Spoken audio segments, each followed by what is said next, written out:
Community supported radio. 88.5 FM. KAKU. In exactly 15 seconds, we'll be on the air. KAKU 88.5 FM. Okay, here we go. Kahului, Maui. Quiet, please. The voice of Maui. Welcome to The Nature of Your Nature. Come home to You Know More with Dr. Valerie Simonson on KAKU 88.5 FM, the voice of Maui, broadcasting from Akaku Maui Community Media Center in downtown Kahului. Aloha, welcome to The Nature of Your Nature. I'm Dr. Valerie Simonson, and we are being sponsored by the nonprofit You Know More. What does that mean? Well, it's pretty simple. You know more. Today we have a special guest, and you've probably seen her a few times. We have Harriet Witt. Thank you. It's good to be here. Yeah. Wonderful to be here. We were together for last week, and then the tsunami took us, and we did something different, right? The tsunami had other ideas. Yes, it did. So we're here today, and, you know, Harriet and I go for walks, or we used to, right? And we just have all these really brilliant ideas. You have an amazing history in education. Tell us just a little bit really quickly, what is your background with all your brainy stuff? My background is that I was born in 1943. And that's how old she is, folks. And because I was born in 1943, I've been around long enough to notice that the answers I get in life are only as good as the questions I ask. Ooh. Unfortunately, all those years I spent in school, I never learned how to cultivate a fruitful question. I learned how to regurgitate answers. And I got really good at regurgitating answers. I won awards for regurgitating answers. And that opened certain doors, for which I'm grateful. But in the long run, not really helpful, knowing how to regurgitate. Because regurgitating the right answer on a question, on a test, is basically making certain marks on a piece of paper, or if I were in school today, it would be making marks on a screen. Yeah. But making marks is just a skill at making marks, you know, and it earned me high marks. So now in my old age, I'm realizing the most beneficial thing I can do is to learn how to cultivate a fruitful question. And I use the term cultivate because I see nature doing a really good job of figuring stuff out. And I use the word fruitful question because a good question bears fruit. It often gives you an answer, but it also gives you more than an answer. Yeah. I mean, the way you have to go to get the answer, the path you have to travel to get that kind of thing. So that's really my focus right now, is just how to cultivate a fruitful question. You are so good at always asking me, tell me more about that, or can you help explain that? You're really good at asking good questions that make me really think about things. So I remember in my undergrad, that's one of the professors said, all you have to do is put on the paper what we tell you to learn. Right. There was no process of thinking about anything. It was memorization. And then you passed. You either got a A or you didn't, or whatever it was, right? Right. So that whole concept is going to bring us down to a topic I'd like to talk about today, and that's colonization. Right. Say a little bit more about why the colonization is important to you. We got to be able to be free in our bodies. I'm getting ready to do a seminar with some doctors from all over the world on decolonizations. They're tribal people from all over the world. And they're all doing what they're doing, but I'm bringing it back to the body. How has... We've stepped away from the body. We have a drug for, you're having a little anxiousness. Let's just give you some Ativan, right? Or whatever it is. So, right. Okay. Yes. Definitely. Well, especially living in Hawaii. I've lived here since '88. I don't know how long you've been here, but long enough to notice that the indigenous cultures have been colonized, and it's been a brutal experience for them. Yeah. I come from the colonials, it was my kind of people who did the Right. Yeah, so I've thought a lot about this because, as I said, I was born and raised in the suburbs of New York City. That's Oh, right. like the world capital of yeah, Wow. the world capital of the colonializing mindset. Yeah, Right. my great grandfather owned a tugboat company that hauled all the building materials for the Statue of Liberty. So I grew up just being so proud of being American. Statue of Liberty. Oh. And then I came here and it was like, ooh. Yeah. Wow.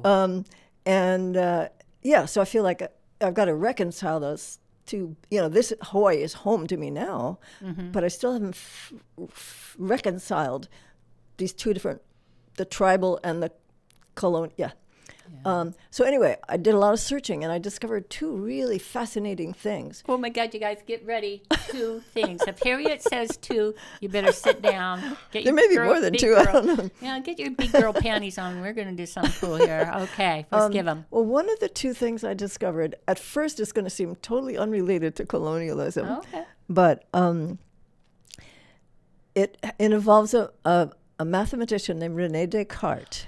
Right. Oh, Renee. And René Descartes he's not a household word, but something he invented has been incredibly helpful to everybody on the planet. René Descartes invented the way of mapping gains and losses. You have the x-axis and you have the y-axis. Oh, I didn't know that. Yeah. So you can, with the x-axis and the y-axis, you can measure gains in temperature, gains in income, gains and losses of anything. Okay. Wow. Before René Descartes invented that, I mean, yeah. Wow. Okay. Really, Yeah, really fun. I never knew that. Well, if you don't, my husband had a PhD in mathematics, so right. that helped me go into that world more than I would have if I had Right. to go into it all by myself without somebody holding my hand. Yeah. So, if we just try to imagine what it would be like if we didn't have that very simple tool, it's incredibly simple when you think about it, Right. But look what you can do with it. My God, you couldn't do much. Anyway, okay, so that's René Descartes.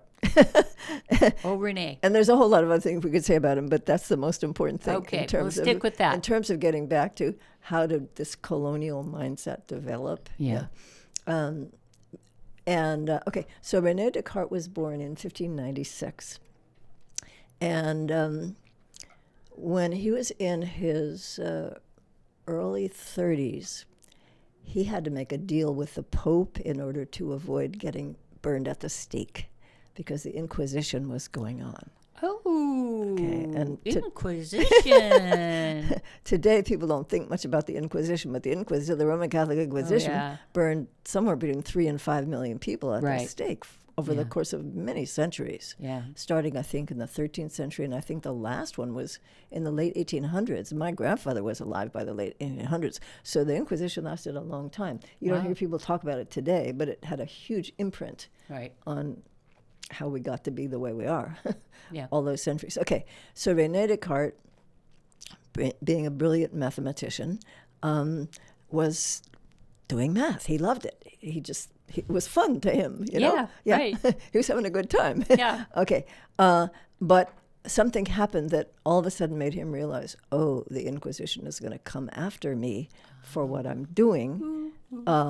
And what happened that made him fear for his life was Galileo was imprisoned by the Right. church. Yeah. Because Galileo was letting people look through a telescope Right. and see for themselves the evidence that the Earth is not motionless at the center of the whole universe. Okay. So Galileo, they didn't burn him at the stake, but they did imprison him for the rest of his life, in spite of the fact that he was a very distinguished mathematics professor at the University of Padua. Wow. but they imprisoned him for the rest of his life. And Really? yeah, yeah. Naughty. And he even recanted, but they still imprisoned him for the rest of his life. Yeah. Yeah. And when René Descartes saw that happen to Galileo, and he thought, "Ooh, Galileo is a very distinguished professor and a very distinguished, like, Yeah. they're going to come for me next." Right. You know? Right. So René, his first thought was, "I'm just going to have to burn all my papers." Oh. Well, he didn't want to leave a paper trail. You know, Oh. if he could burn all his papers, there wouldn't be any evidence. Wow. You know. Yeah. But then he just he got another idea, and his other idea had to do with the fact that he had been born into a very wealthy family, and his family had connections. Oh. Okay, the papacy and the wealthy aristocracy, lots of interconnections there. Yeah, Of course. Okay, so René was able to get an appointment with the Pope. You or I couldn't get an appointment with the Pope, but René got an appointment with the Pope. And it was extremely unusual for somebody to get an appointment with the Pope, but the Pope realized, after the Galileo incident, the Pope realized, we went a little too far there. Galileo is a really distinguished person. You know, up until then, they were mostly burning at the stake women. Yeah. Okay, midwives. Okay. Herbalists. All those people. Yeah, okay, all those people who valued nature rather than dogma. Right. Okay. Anyway, the Pope realized that imprisoning Galileo had gone too far. They were starting to get, bad PR. Yeah. And so the Pope agreed to meet with Descartes, insofar as Descartes was kind of a representative of the science community. Okay, the word scientist wasn't used then. The word scientist wasn't even coined until the early 1800s. They were called natural philosophers. Really? But so the Pope agreed to meet with René Descartes, as insofar as René Descartes represented the handful of quote unquote scientists or natural philosophers who existed at the time. Okay. And so they sat down and they had a discussion, and they arrived at what's called a gentleman's agreement. And they decided to just divide the turf, so to speak, between the church and the scientists. So the church, they agreed that from henceforth forward, or whatever the expression is, the church would focus only on spiritual matters, and would never speak about anything in the material world. And the scientists would, now hold on, I memorized this. The scientists would forever avoid speaking of value, meaning, or spirit. Wow. No scientist would ever again speak of value, meaning, or spirit. Okay? They would only speak of material things. Wow. Okay, so that was somewhere around late 1630s, maybe 1640. Okay. So ever since then, scientists have not spoken of value, of meaning, or of spirit. Huh.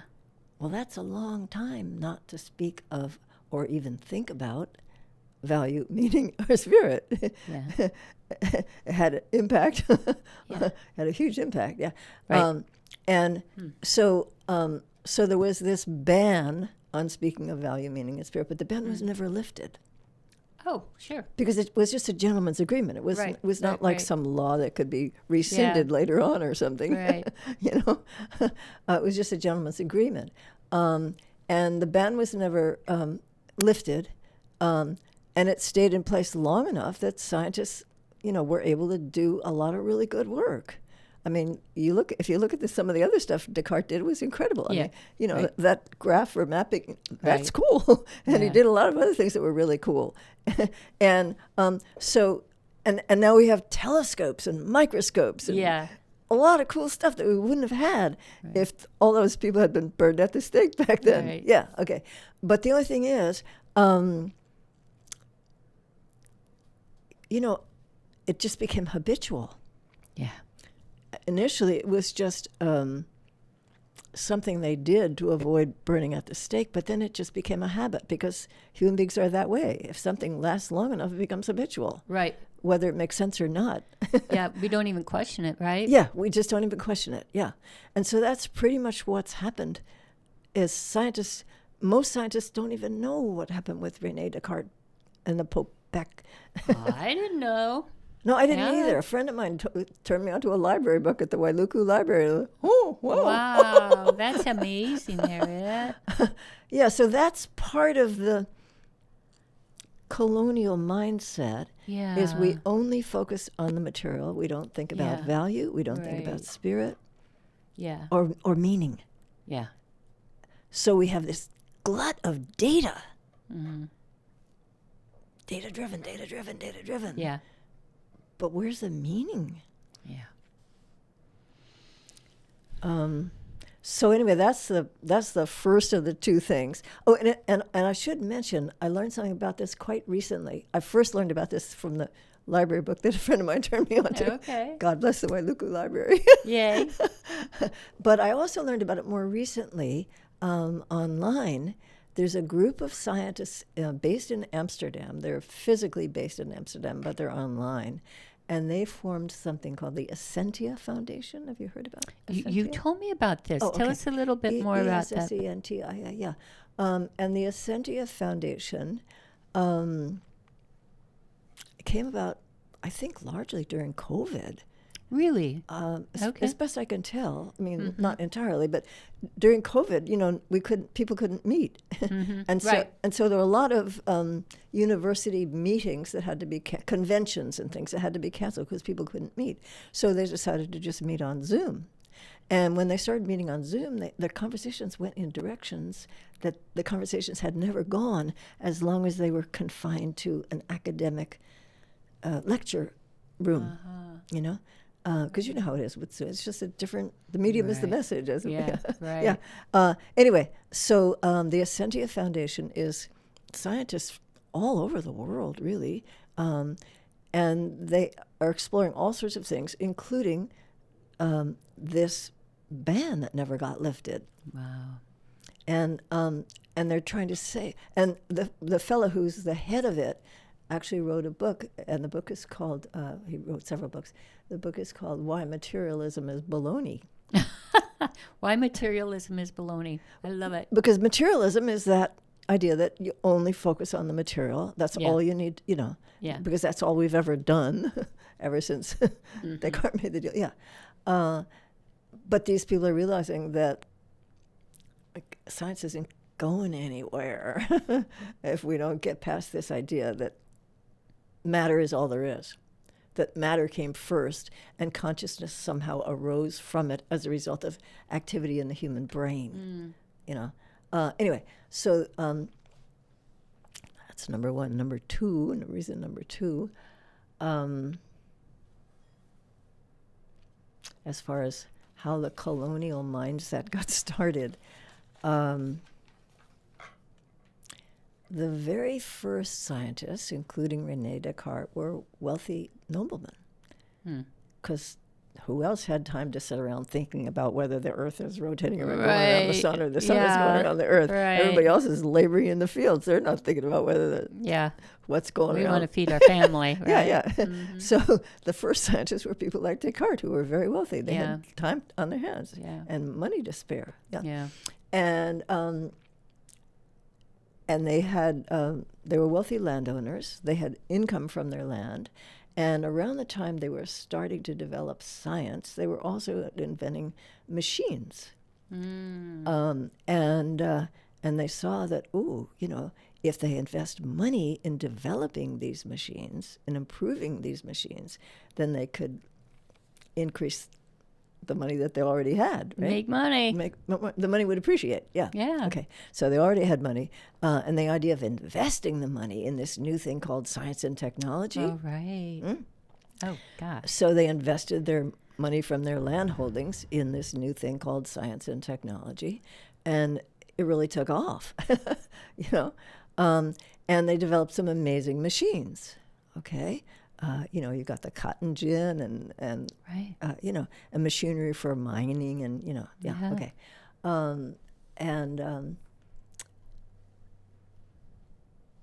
The machines were so successful and so, financially and in every other way. I mean, you have to be impressed with, I mean, if you ever tried to separate cottonseed from cotton with your own hands, Right. cotton gin, That was very pretty- successful. Yes, it Really is. cool. Right. Yeah. And okay, so the success with machinery, it kind of went to our heads, and we decided that the whole universe must be a machine. Oh, okay. That's the birth of the mechanistic universe. Mechanistic universe. The mechanistic universe is also called the classical science universe, as it was before the discovery of quantum physics turned everything on its ear. Right. But yeah, so the classical science universe basically assumes that the universe is a great machine, and anything that's not machine-like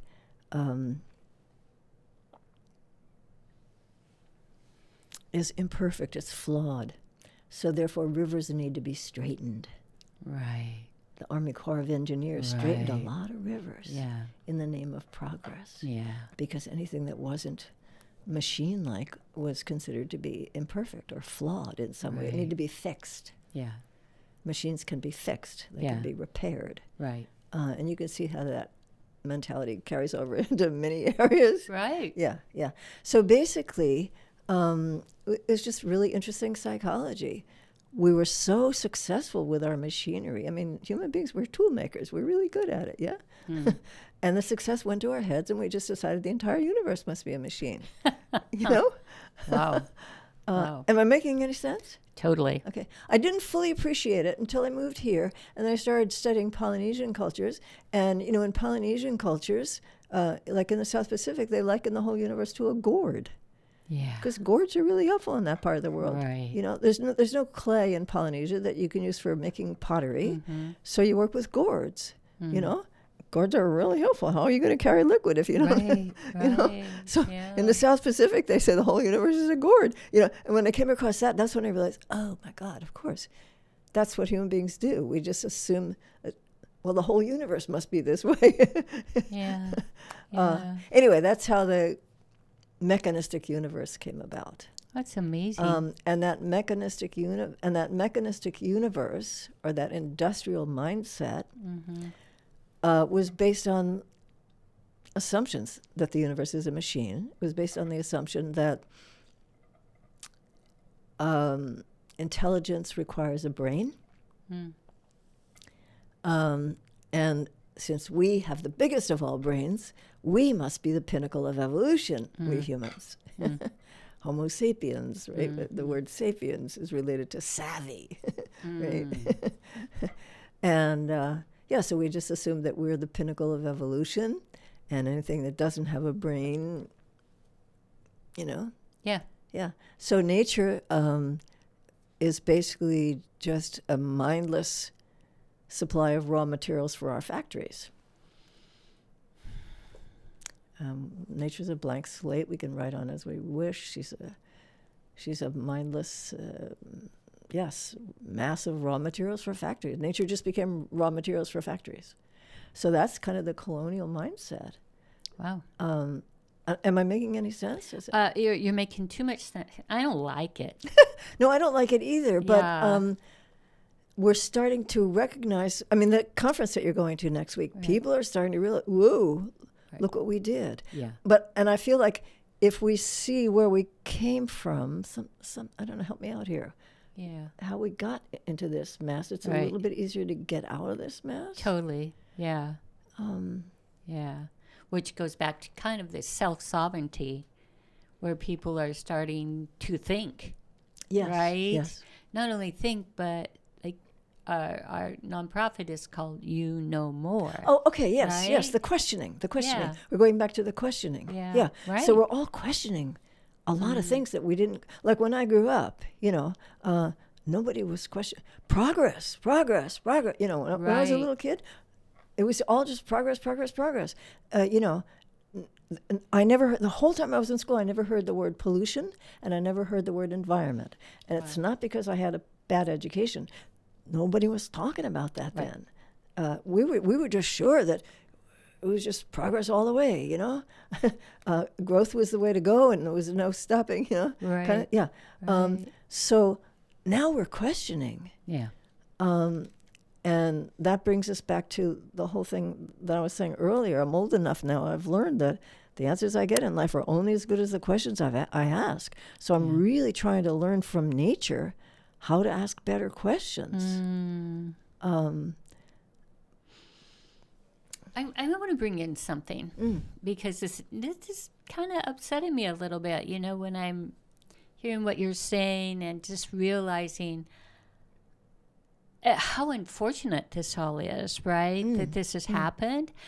But what amazes me, and I want your input on this, why is it that some people get that when they're really young? Like I remember when they were killing the wolves in Montana because they were affecting the cows and, you know, all of that. So they just open seasoned on the wolves. And I remember just crying. And there was other people in my village that were just shooting them. No problem, right? What do you think that is? That some people had that sensitivity or that knowingness where others maybe have bypassed it, or maybe they never had it. I don't know. No, it's a good question. It's a good question. The only thing that comes to my mind, and it may not be relevant, but it's something I learned quite recently that's fascinating, is a fellow by the name of Tom Hartman, T-H-O-M, Hartman, H-A-R-T-M-A-N-N, wrote a book, and I can't remember the title of it, but the book presented a theory that based on the fact that 99% of our human existence we were hunter-gatherers, no matter where in the world we lived. For the initial 99% of our existence we were hunter-gatherers. And Tom Hartman theorized that some of us have more hunter-gatherer genes than others. Oh. Because, you know, there's genetic variant, right? Yeah, okay. So it makes sense that some people would have more hunter-gatherer genes than others. Yeah. And his theory is that the ones who have more hunter-gatherer genes are the ones with ADD and ADHD, because hunter-gatherers are looking around all the time. You know. Oh, gosh. I love that. I just was talking to a couple of people just a little while ago, and we were talking about their ADDH or ADHD, all of that. So, tell me more. Tell us more. Well, it makes sense to me. Oh, boy. Because the idea of sitting still at a desk and making marks on a piece of paper or marks on a screen or reading straight lines, and, you know, that's not how the hunter-gatherers survived. No.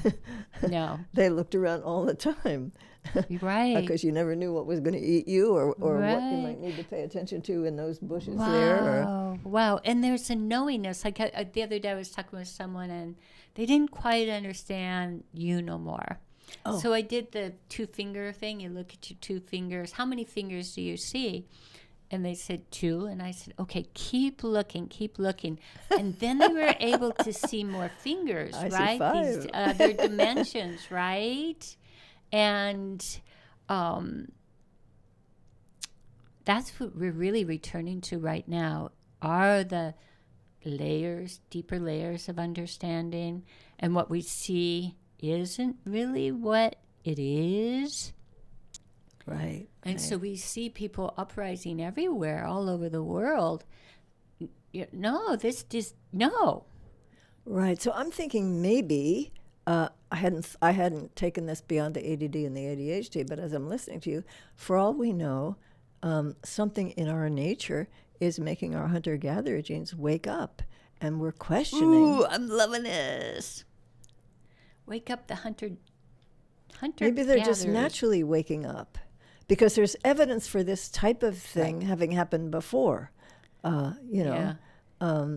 Something in nature. Well, life is really good at continuing on. Life on Earth has continued for 4 billion years, you know, and it's learned a lot over the course of 4 billion years. It's learned how to recover from catastrophic stuff. You know, when the Earth got knocked over, right? You know, now we have seasons. Well, life made the seasons into quite an opportunity, you know. Whoa, you know. Yeah. So life knows how to respond to crises quite well. So for all we know, maybe if we just focus on it a little bit more, I don't know, our hunter-gatherer genes are waking up or turning on. Well, that's the other thing I just realized when I say turning on. We know from genetics that we have a lot of genes that are silent, and we have some genes that are silent and some genes that are expressed. And very little is understood about which ones are getting expressed and which ones are getting silenced. It's very unexplored territory. It's very difficult to explore that territory from a purely materialist mindset.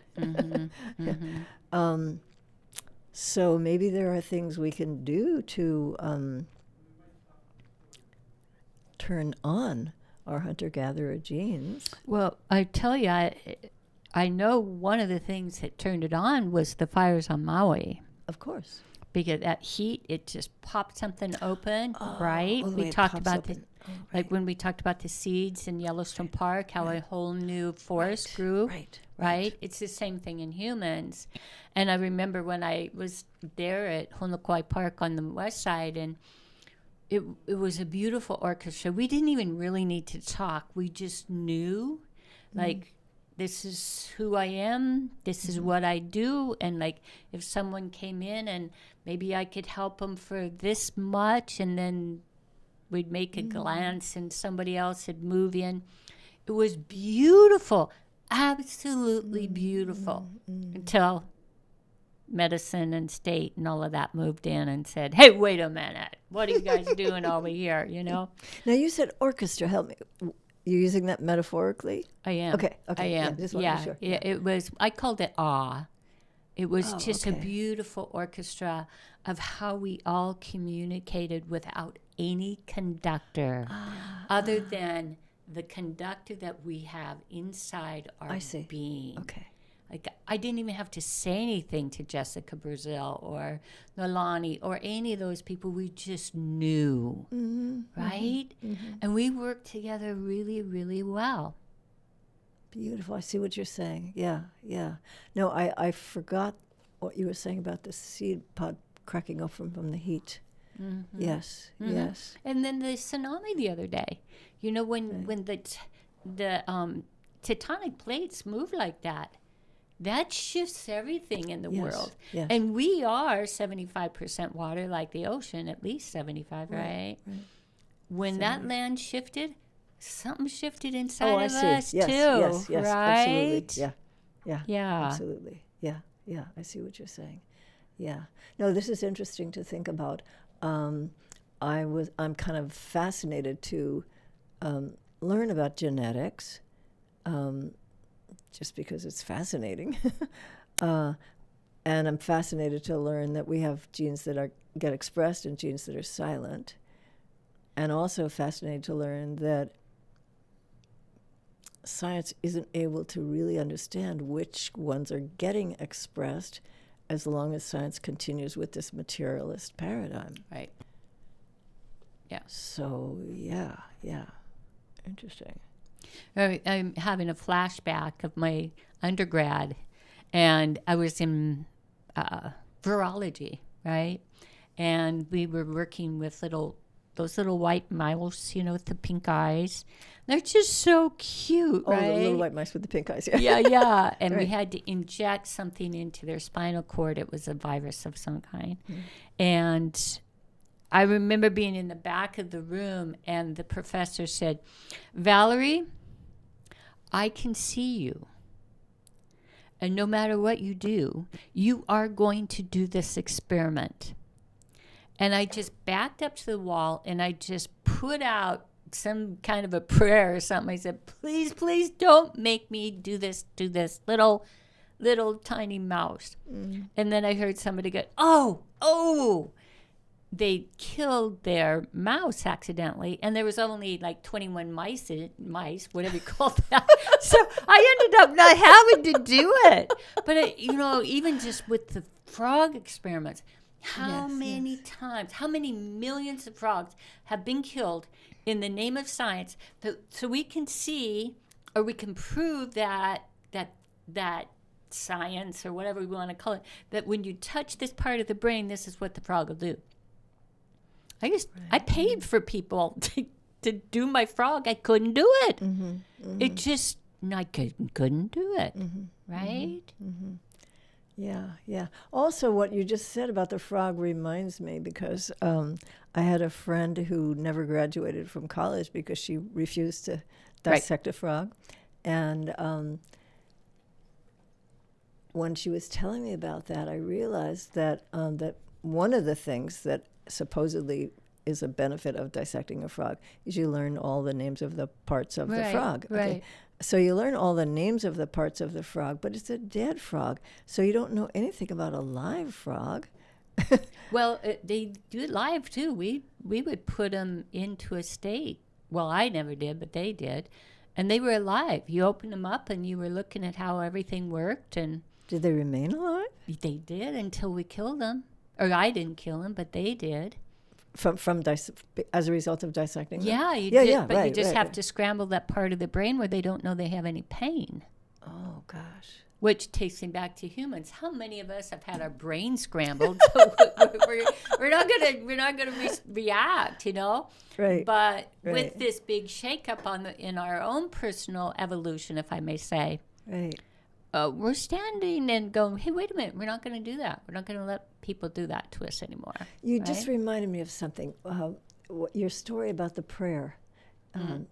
It takes us back about a minute, but it made its way. It took a while to make its way through.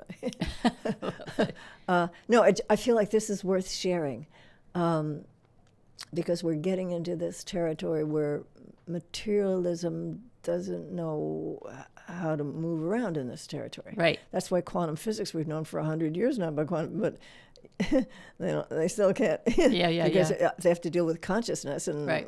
they don't know how to deal with that. Yeah, okay. Back to René Descartes. René Descartes wrote a book called The Discourse on Method. Yes, we had to read that. Yeah, a Discourse on Method. The method is the scientific method. Mm-hmm. That was one of his other many accomplishments, was Discourse on Right. Method, and he developed a distinct methodology to follow, Right. which was really helpful. Okay. What many people don't know, but I found out about it in this book that was in the Wailuku Library, is that method came to him in a dream because he prayed. Really? The Wow. backstory on this is, as I said, he was born in 1596. And he always felt, as he was growing up, that they had a really strong sense of, I'm here for some reason. Right. And because he was from a wealthy family, he was giving the finest education anybody could be given, Right. which basically meant that he spent all his education memorizing Greek and Latin scholars. Right. And by the time he finished, he realized, all I did was memorize Greek and Latin scholars. And then he started thinking, well, that was a long time ago. Yeah. The Greek and Yeah. You mean nothing's been learned since then? I mean, all those centuries and nothing's been learned. He couldn't believe that it was already all figured out, that the Greeks and the Romans had it all figured out. He just couldn't believe that. And he was furious that he had spent all that time rote memorizing all this, So he just dropped out. Oh. And he left no forwarding address. He just dropped out. Oh. And he went some remote location and he just prayed. And he just prayed. Because he kept feeling like, I'm here for some reason. I'm here for some reason. Wow. Yeah. And he prayed and he journaled. Wow. And he journaled in Latin because he had all this scholarship, yeah. And then there's one journal entry after, I think it was 3 years. He was just kind of wherever he went, I don't know, of praying and journaling. And he wrote in his journal that he was full of entheos, E-N-T-H-E-O-S, Right. God. Okay. Right. And it's also that's the root of the word enthusiasm. Right. He could feel God. God's about to answer my prayers. God, I can feel it. I can feel it coming on. Right. Yeah. And that night he had a triple dream, a 3-layered dream, which is very rare. I had one 3-layered dream in my whole life. It's very rare and very hard to tell anybody about too, because it's kauna. Right. Yeah. Okay. Totally. So what came to him in the dream, he wrote it all down, and the initial title was really long, but the shortened version of the title is Discourse on Method. Wow. So the scientific method came to him because he prayed. That's beautiful. And most scientists don't know that. Yeah. You know, I have a dear friend, Dr. Willow Moore, that she was the first naturopath I saw when I was real young. And she told me a story about when she was in her undergrad and they were doing a scientific experiment on marine life, and they had these big vats of marine life and you know, the coral and all of that, and they put these different chemicals in there to see what would happen. And what she did was talk to the plants and told them the story that this was all really good for them and that this was going to help them and all of this. So at the end of the study, you know, they're looking at the different vats. I don't remember how many they had, but hers was the only one that the plants were just flourishing. The life in the vat was flourishing. And she got in a lot of trouble because then that messed up the whole scientific, they needed to have all of this kind of stuff. But that really opened up for her, and her story for me is there's a lot more here. Wow. Right? Than, and you know, when I say that, I just hear Papa Ka'alakea, you know, whispering in my ear. I went to him to just learn more about the lalapau, the plants, you know, the native Hawaiian plants. And he told me, I'll teach you everything. And then on his deathbed, he says, Calc, I never did teach you nothing about any of that. And I said, no, you never did, Papa. And he said, no matter, it's the pule. Oh, okay. And you know, Papa could touch the blind and they would see. And the cripple would get up and walk.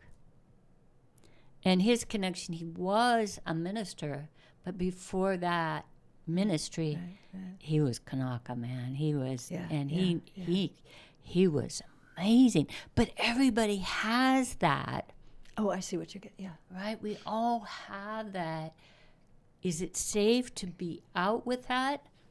I don't know. Right now, I'm feeling there's a little bit of an urgency. Yeah. You know, that's like, I'm just so happy that you're here today so we can explore these kind of things. And everybody, you have choices now. Right. But, you know, that doesn't mean you go and you talk in front of XYZ. If you're not feeling safe, don't. Let me ask you a question. The word prayer has associations with organized religion. Okay. And so it's not acceptable to a lot of people. Right. Is there another way to describe that state of consciousness that we call prayer, or that some people call prayer? You know, that's a really good question, and I'm sure you all out there have a different word for it. And I've studied everything, quantum physics, all of this kind of, but you know, I just kind of go back to nature. Okay. And that's where this whole podcast, this radio, is about the nature of your nature. Right. Come home to you no more. So it goes back to the awareness. Like Descartes was going, hey, wait a minute, there's something more here. We all are saying that on some level, right? Okay, yes, of course. And then of course, align with whatever the dream world that you have. I have a lot of dreams too, and they just, you know, I pay attention to those things, right? Yeah. And I'm sure all of you do too out there. And then it goes back to breath. Breath. Okay. And then when you're being told, like whether it's a vision or maybe you hear something or you smell something, you take the action. Okay, following through on the, okay, that makes sense. Yeah. Yes, if you feel inner guidance and you don't follow through on it, it isn't going to be around much. Yeah, okay. Right. But if you do, thank you. And I remember one of my metaphysician friends back when I was in my early 20s, she said, if there's doubt, don't. And I did that all the way through my undergrad and into medical school. And one day I went, if there's doubt, don't. But if it's fear, face it. Okay, so we have to be able to distinguish between doubt and fear. Doubt is, you know what, I'm not going to turn left, I'm going to go right.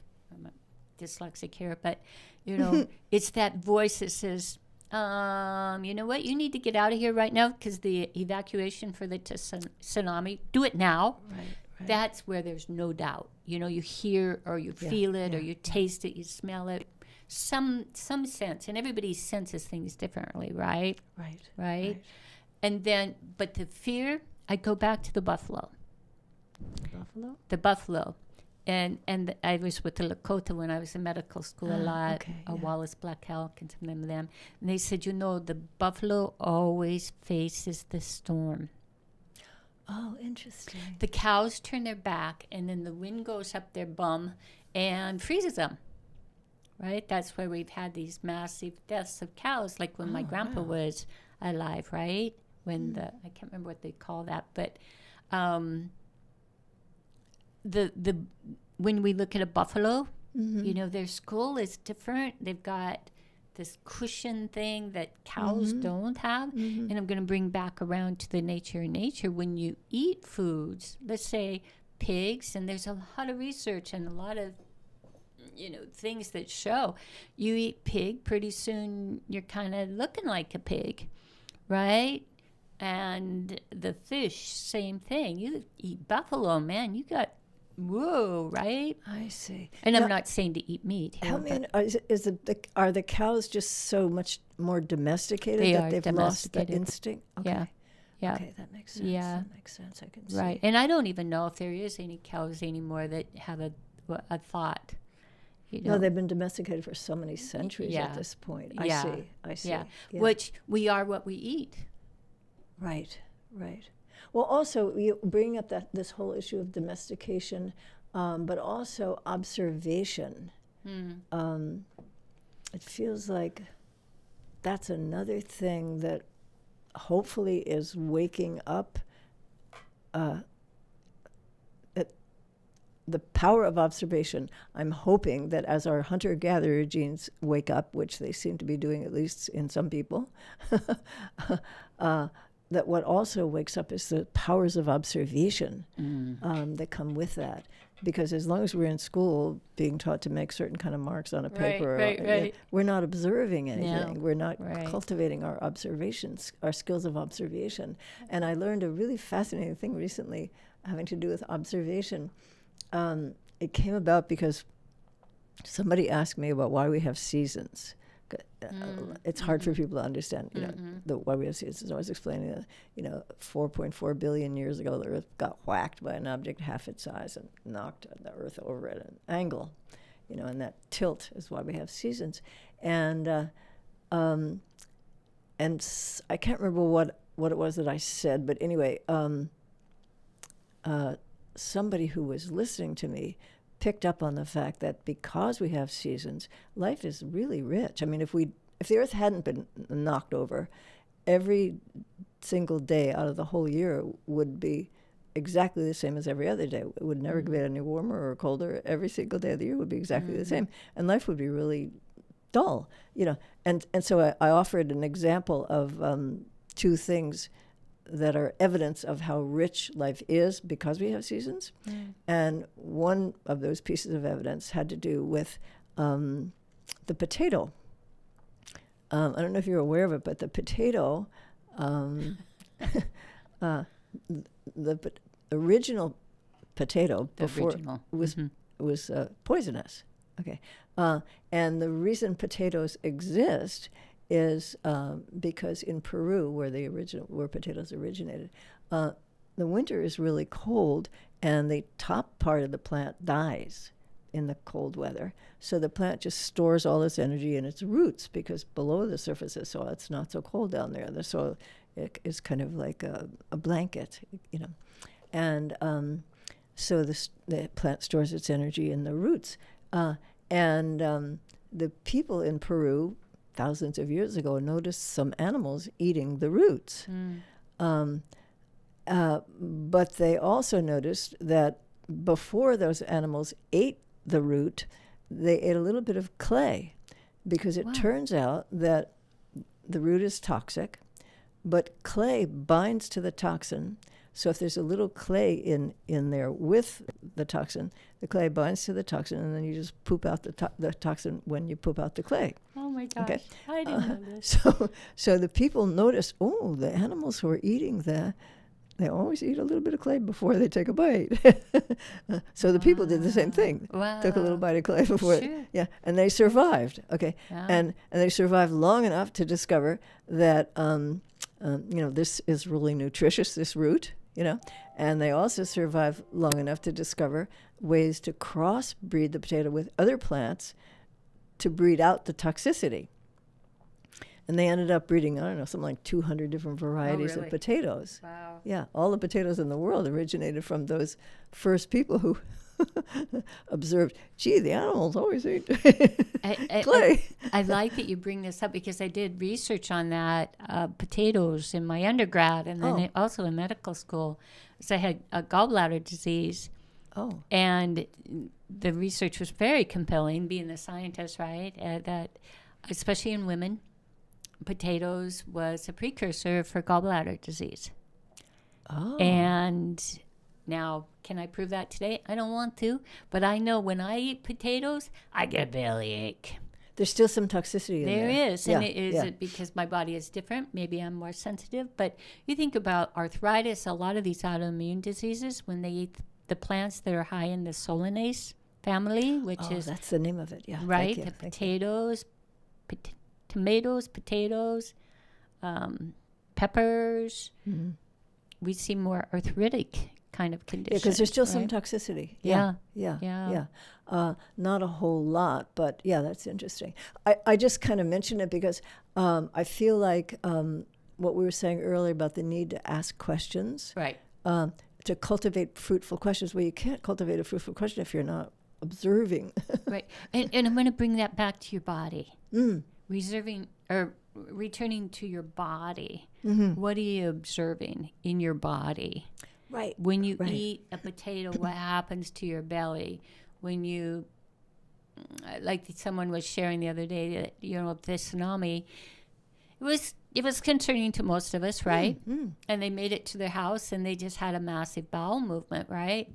Well, that's what the body does. It's getting rid of the toxicity that the mind can create, see, or the right. fear Whoa. creates, right? And we call it irritable bowel or all this other stuff in medicine. But getting it's rid of just the the fear. body getting rid of this fear. All Beautiful. that Oh, that's crap, beautiful. Right? Yeah. Yeah. Oh, that's beautiful. I love it. Yeah. Wow. Yeah, there's so much intelligence there. Whoa.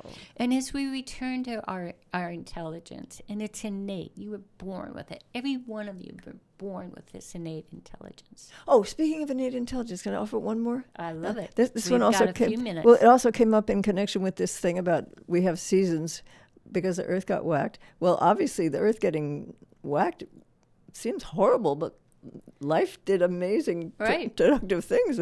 Yeah, one of the amazing productive things is maple trees, which grow in a cold climate. They produce antifreeze to protect themselves in the winter. The antifreeze is called maple syrup. You're blowing me away here. It's actually it's a sap originally. you know. Right. Okay, so maple trees produce a natural sap, So which they is an can antifreeze. freeze. Yeah. Now, how they figure out how to produce whoa, talk about nature. Yeah. Yeah. Okay. And by the way, and you can tell the difference between artificial maple syrup and real maple syrup if you put it in the freezer. The artificial stuff will freeze, and the real maple syrup remains liquid. I didn't know that. Yeah. Wow. Okay, so the tree produces a natural antifreeze through whatever intelligence it is that the natural world has. It's just astounding to me. And then this. In the end of the winter, the tree doesn't need the antifreeze anymore, so it starts to leak out a little bit through the tree bark. Starts to ooze out a little bit. And squirrels noticed, ooh, there's really tasty stuff oozing from the tree bark. So the squirrels bored holes with their front teeth in the tree to, and then the people, Yum. the people say, look at what those squirrels are doing. We could drill holes Wow. And so, you collect it, and you have to collect the sap. And of course, when you boil it down, it gets a whole lot sweeter. Oh, it does. Yeah, because the actual Oxidation. the sap itself isn't super sweet. Oh, okay. But they boil it down into. Okay. Yeah, but I was just fascinated by the fact that the maple trees, have the intelligence to produce their own antifreeze. I mean, how cool is that? How cool is that? Yeah. And we as human beings have our innate intelligence. That's and, what I'm. and Yeah. that, whether children maybe will get diagnosed as ADDH or something like that. Maybe that's their innate intelligence. It is Yeah. there. And the mental illness or mental hospitals back in the 40s and 50s were full of these people that had these visions, had these knowingnesses, right? And they said, oh, they're mentally ill. I remember someone, when I was young, she was talking to God, and they put her in the mental hospital because she was talking to God. Now, you could talk to God in the church, but you couldn't talk to God out of the church, right? Yeah. I hadn't thought about that. So today, as we kind of wrap things up and we think about the nature of your nature, Right. I want to thank you for bringing all of these amazing stories. I've learned so much today. Thank you. And I just encourage you all to take a breath and drop into yourself and your innate intelligence and trust that. And then take care of yourself and be well to yourself, right? Eat well, drink well. Like Bodhi said the other day, live well, love well, and die well. Oh, beautiful. Isn't that beautiful? So we want to thank you all for coming. We want to thank you no more for sponsoring us today. And thank you, Harriet Whip, for being here today. This was incredible. Thank you. Ahuiho. You've created such an amazing.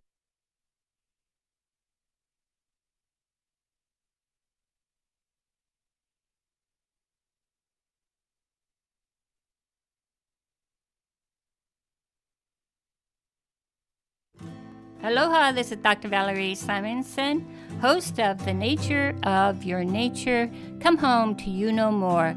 The show is about returning to your innate wisdom. The show airs live on Mondays at 3 p.m. and replayed on Saturday at 2 p.m. Only on KAKU 88.5 FM, the voice of Maui. Life in Maui County is beautiful.